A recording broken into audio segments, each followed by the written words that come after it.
Good morning and welcome to the next session in the Family Visit Summit 2020. I am delighted to have a friend and family firm from Scotland taking part with us today to share their insight and their journey. So, Karen, good morning. Good morning. How are you? I'm good, actually. I'm good, and it's lovely to see you. Do you just want to give everyone a little brief intro as to who you are, and then we'll show the history and the little story of the video.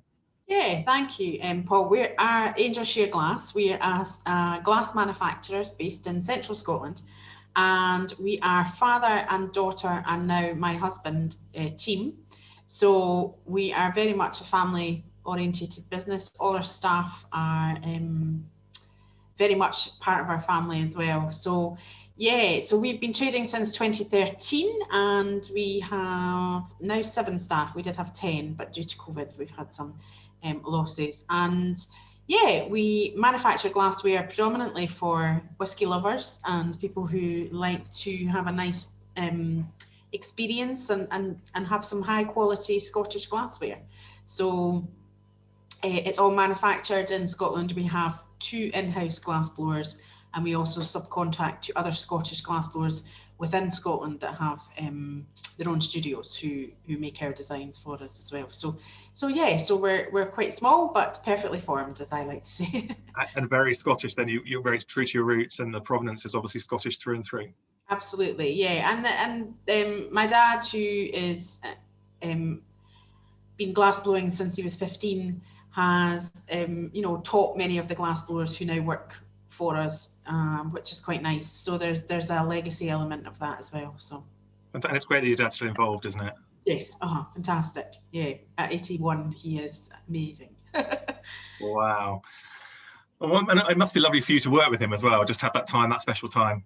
We do, yeah, and yeah, I see him every day. We talk every day, and that is nice. Even during COVID, when he's been, isolating due to his age, etc., we've still, he's still been in our bubble and stuff. So we've still managed to keep up that contact and stuff, which has been great, because he is my kind of yin yang. Is what we call each other. So fantastic. So yeah, so it is really lovely. And now I have my husband working with us as well. So there's no escape, is there? Yeah, so that's been a whole new kind of learning curve over the year, but it's been fantastic. It's actually been a real benefit to the company. So well, maybe we can touch on that a bit more after let's watch the little film that shows a little bit more about what you do and the story behind Angel Share, and fingers crossed this now works. Has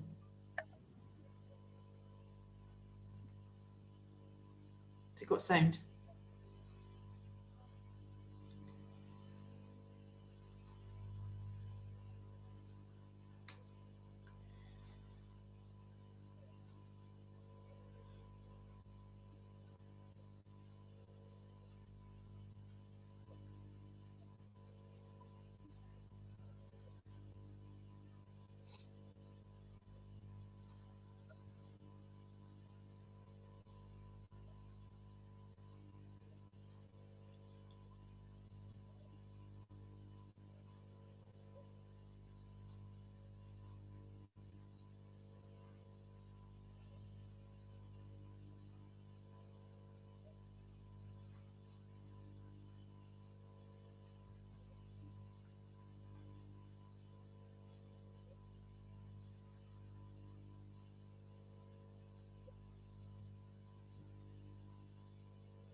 That gives us a real synopsis, I think, of where it all started. Let me just stop sharing my screen and find out what that was. The Angel Share story, Karen, is magical. You read the story on your website. It's a magical story. How does it all? Sorry. Hang on 2 seconds.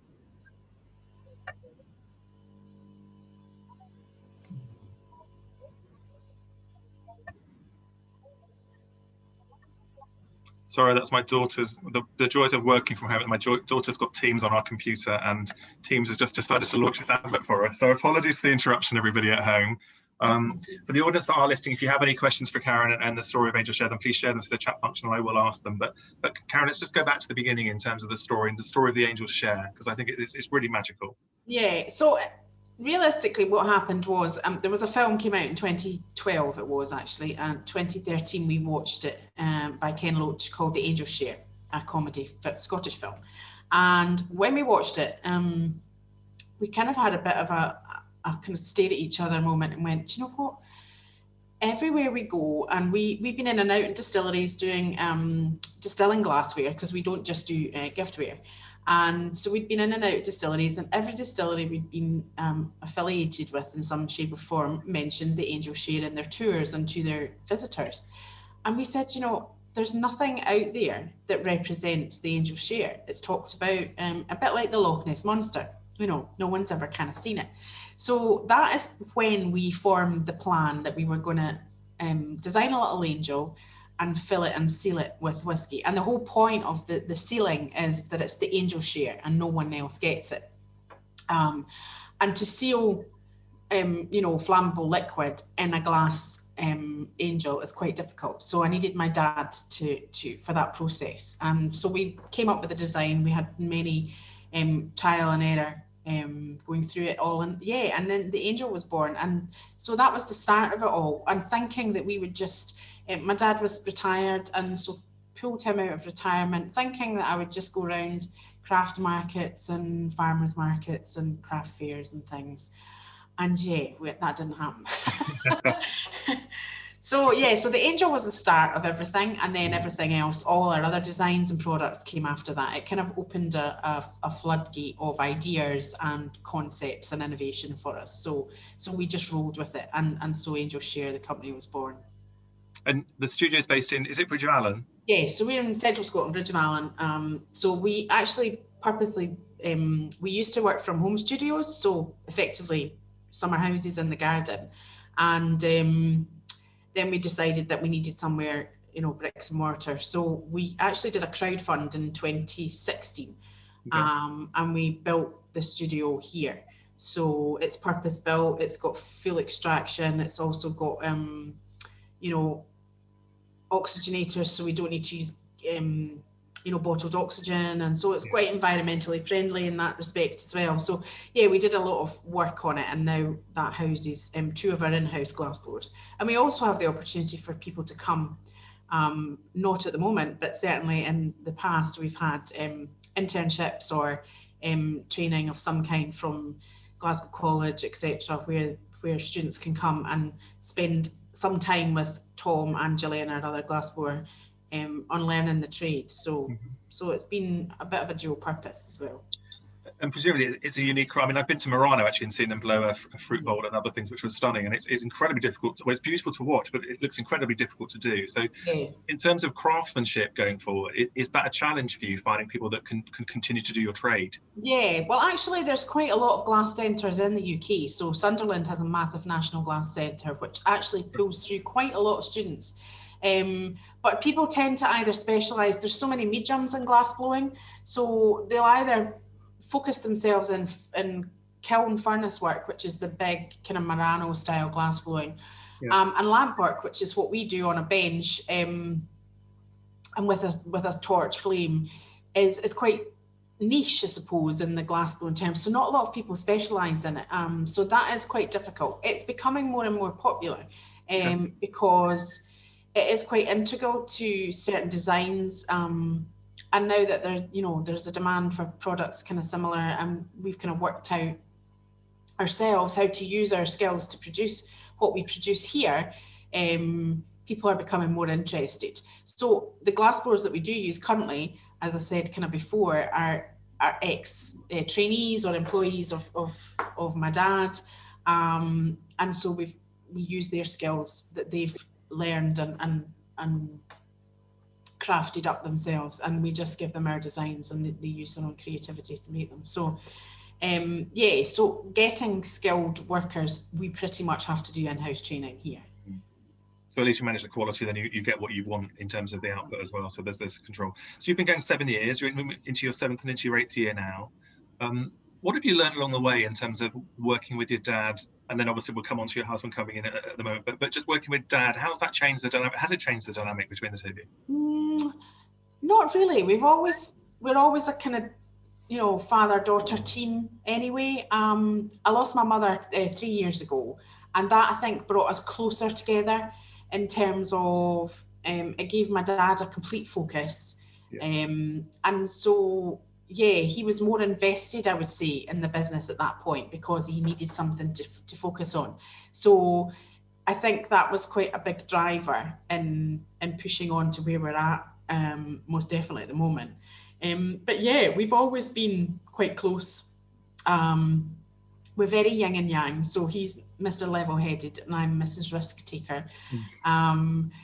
And yeah, and that's good, I think, and in the family business is that we have that balance of questioning, I think, always, and pushing each other. So he'll say, oh, that can't be done. And I'll say, well, why not? And or he'll say, I'll say, let's go for it. And he'll say, no, well, just wait a minute, let's have a look at the figures. Or, you know, so there's definitely that kind of... there's a check and balance in there, isn't there, yes, emotionally? And it's amazing. I think you said your father's 81 years old. 81. Or 81 years young, sorry. And a lot of people in your position talk about the older generation as almost like they're in the way, they need to step back. And actually, your dad's fully embedded in what you're doing and an asset to the business and part of what you do. I think I think because what he does is so is his lifeblood, you know, it's his passion.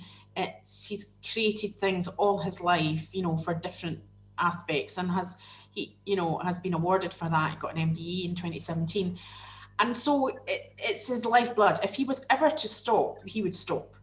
You know, that would be the end of him. So I think the fact that Angel Share came along when it did was fantastic for him, his mind, and keeps him. He has arthritis in his fingers, and he says the only time his fingers don't hurt is when he's glass blowing. So, so yeah, as long as that keeps him happy and motivated, then I'm quite happy to have him still involved. I mean, he doesn't do mass production like what some of the other glass blowers do, but he's certainly more involved with the design process and techniques that we use to achieve what we need to achieve. So. Yeah.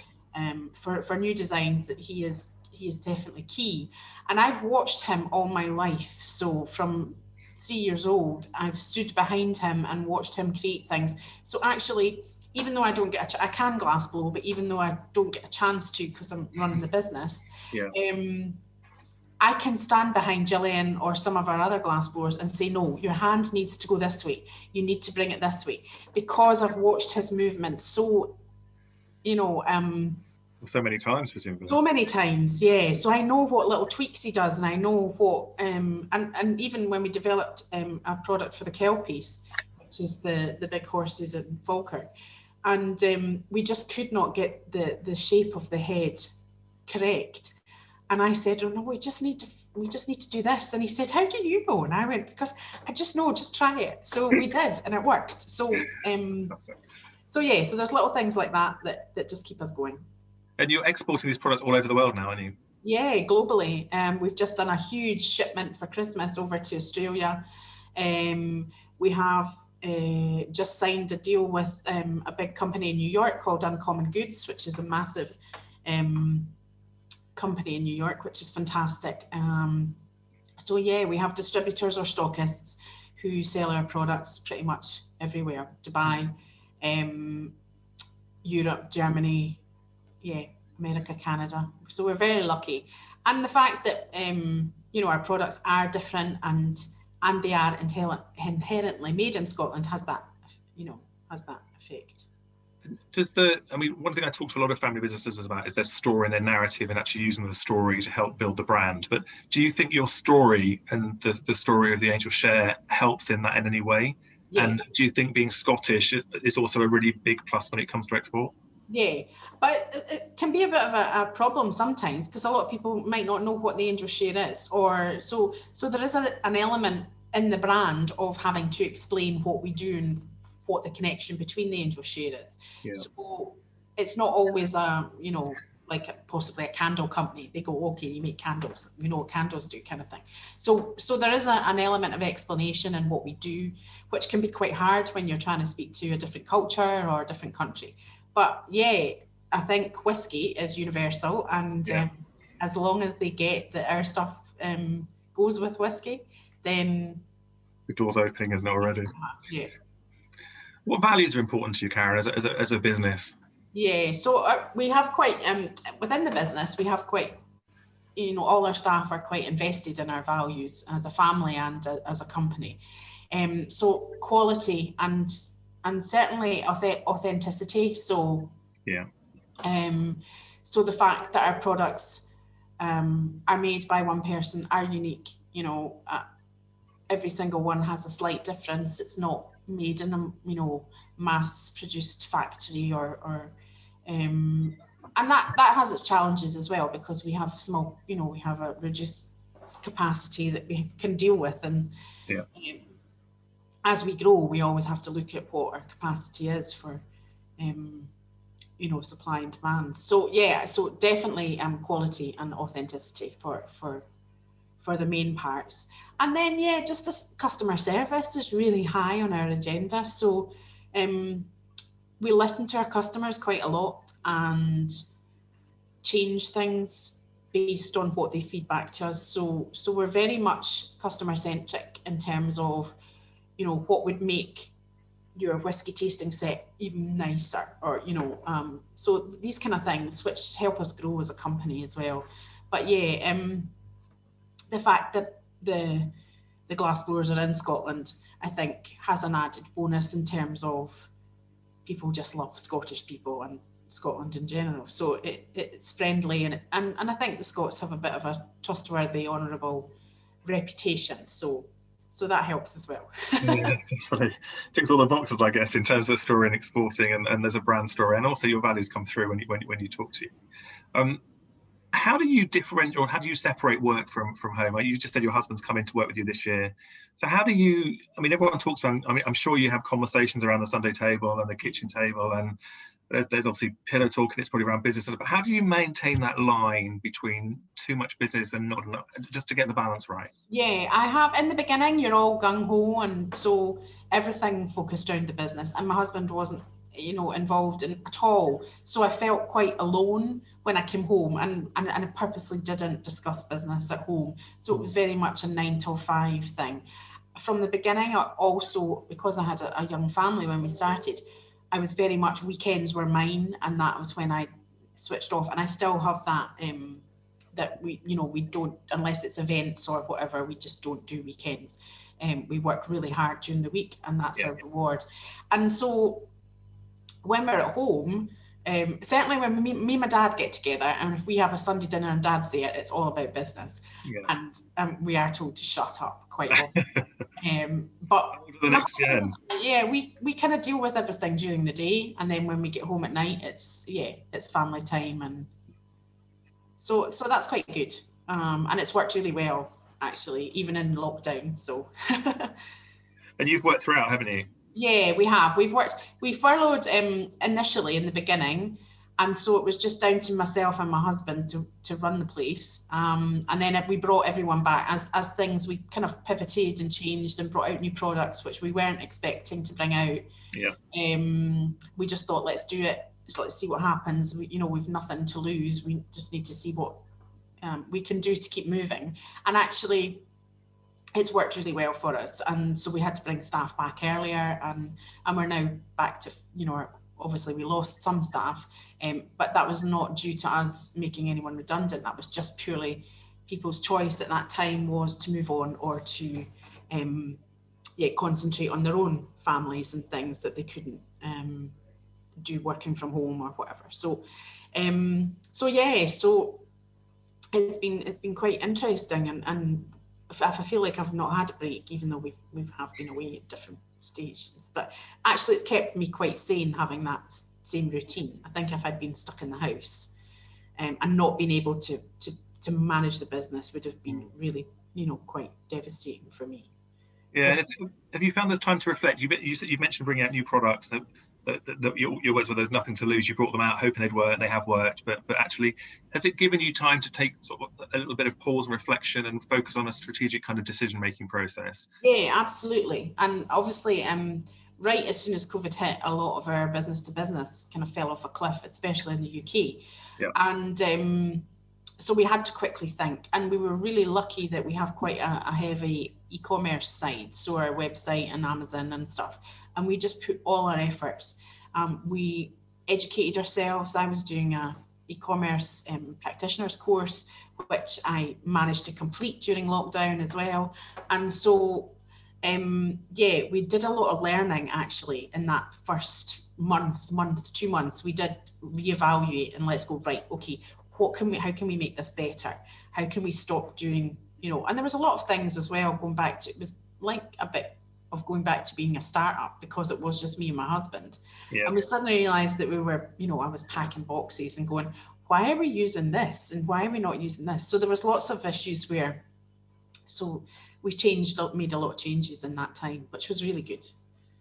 So you've used the time wisely and you've launched new products. So are you optimistic for the future? Yeah, I think so. We are doing again. We have next Tuesday. We have a huge planning meeting. We've got a board of advisory board of directors who we meet with as well. So we're meeting with them to discuss 2021, what that's going to look like, and what we're doing to keep our customers, stocked up or happy with things. So yeah, I'm quite positive. I know it's going to be a rocky road with the economy and Brexit, and we've not hit Brexit yet, and that's a whole other banana skin on the road. So yeah, so we are trying to plan as much as can be planned, but yeah, just like any other small business, it's going to have to happen, and then there's going to be that British mentality, isn't there, that you really demonstrate in terms of it's like the duck on the top and paddling underwater, but keep calm, carry on, it will happen, we'll make it happen somehow in some way, shape or form. But I guess the plans we're all making at the moment may be thrown out, and it'll be a new plan on the 1st of January, but we'll have to wait and see. But you're flexible and approachable to that, aren't you? You've kind of got quite a dynamic flow. Yeah, and being a family business, I think that's where they have succeeded during COVID, actually, because when you do have a family business, you have that desire to keep, obviously, the family legacy going, but also you're more likely to muck in, get it done, do what needs to be done to get things done. So I think as any family business, I think has that added resilience, I suppose, to moving forward. And that's our motto here in the office, is constantly move forward. Mistakes happen, but if you learn from them and move forward. So yeah, but being a family business, I think we have that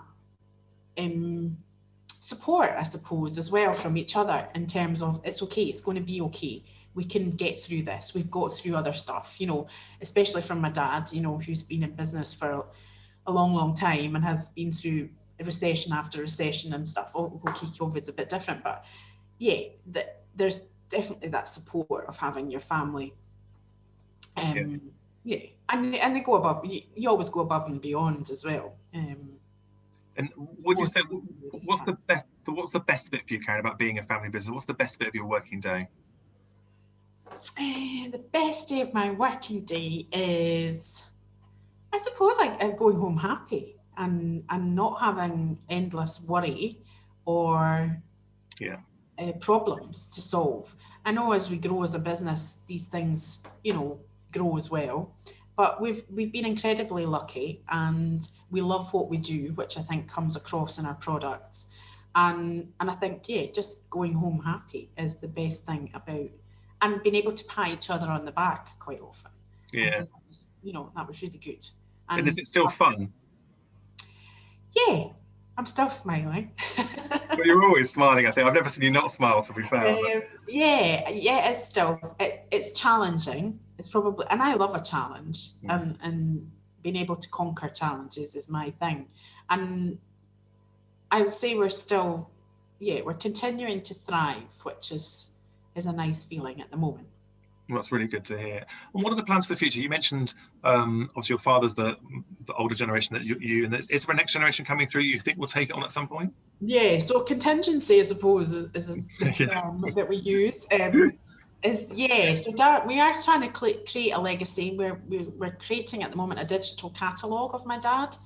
Okay. So we're cataloguing basically how he makes everything. And that's been a project that we took up over lockdown, which we hope to get finished in 2021. And that will then allow us to have a catalogue, but also a training manual almost of how he does things and processes and things, which are at the moment, or have been for the last few years, all in his head. So we are now starting to get these into, onto paper and also into digital form. So that's a big project that some of the glassblowers are working on at the moment, which is quite nice. A fantastic legacy as well, isn't it, to be working on and creating? Yeah, and having my husband Emmett now in the business as well, he started to do a bit of training with Dad, and so there is that. Obviously the process we use for sealing up the angels is a secret process, so there's only 3 of us that actually know how to do it. So okay. Emmett has now been told how to do it and now can do it. So so it's passing on that skill factor and the legacy, and then we might pass it on. We've got 2 sons, or we also have members of staff who have teenage children who are looking possibly to come in and do it, and that would carry on, and it gives them a new skill as well. So it's fantastic. What's your proudest achievement to date? Oh gosh, somebody asked me that the other day. I think for my dad, the proudest moment would be his MBE, and that was a proud moment for me, because it just cemented everything he'd ever done in his life. But for me, I've had so many. I've been to America and sat in Jim Beam's head office and had the MD of Jim Beam whiskey tell me that he wants product for all his staff, and little things like that just you're just kind of sitting there going, what, me?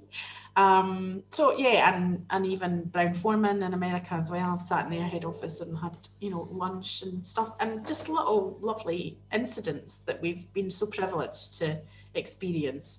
Well, you create your own destiny, Karen, don't you? And it's validation of your products, but also validation for me of the energy and the effort that you put in to create beautiful products that you're prepared to put your name behind. So they are lovely moments, but actually you've helped create them. If it wasn't for you and your passion and drive, they would never have happened. So no. You have driven them and made them happen, which is fantastic. Yeah, and we've won some lovely accolades and awards ourselves as a company, and I'm nominated for Established Business Woman of the Year, which is amazing, and so humbled by it. But yeah, so those kind of moments as well cement and give me a reason to keep going as well, because they go, actually what you've done is right, and what you're doing is good, so continue to do it. Fantastic. It's a fantastic story. I love your story. I love the energy that you have and the journey you're on. And actually, it's a journey that is going to grow and continue. And we really look forward to sharing that with you and seeing it as it evolves over time. If there was one piece of advice that you could give yourself, just to finish with, one piece of advice that you could give the younger Karen setting out on her journey, what would it be? Sorry.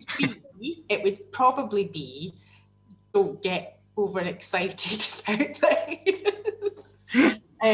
There's been many a meeting I've had with fantastic brands and companies, or even people in general, and who have been so enthused about us, and yeah, things haven't happened for whatever reason. Yeah. And you kind of think it's a sure thing, and you go away and you're all pumped up, and so are they, and then 6 months later you're still kind of pedaling away. So there's little instances where I go, yeah, try not to get your hopes up too much about things, and just work on what is good, and just keep firing away, and that's probably the advice I would give to myself, is not to get overexcited.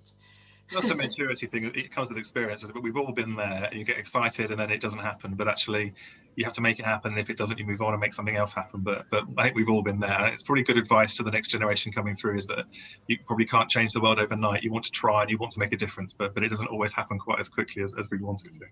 Yeah, and another thing as well is just research is massive. I mean, and I think that's kind of a testament to our success, is that we immerse ourselves in knowing our customer and knowing how to do things well. Like, you know, if we're going to do e-commerce, well, we want to do e-commerce well, we want a good website, we want, you know, all these kind of things. So a lot of research, I would say, and don't just jump into things without, you know, a bit of research and knowledge behind it as well. Yeah, and you've invested the time. I mean, your website's lovely, and it's got the story, it's got the products, and it works. So it's a good website, and it does what you want it to do. But you've invested time and effort to make that work, haven't you?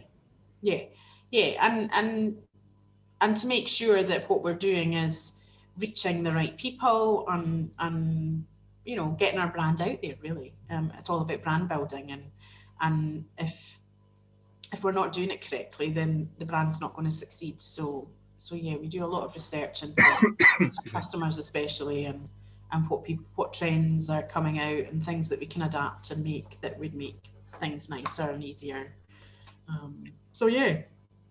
Well, honestly, I think it's a great for me. It's a great Scottish brand. It's inherently Scottish with a link to whiskey and the provenance and what you do, and the craftsmanship is beautiful. So keeping something going that otherwise, I guess, in terms of a rural craft, may be lost. So continue the good journey. It's been a pleasure speaking to you this morning, and good luck into 2021 with all those plans. Thank you very much. Thank you very much for having me. Thanks, Karen. Nice to speak to you. Okay, bye-bye, Paul. Take care. Bye-bye.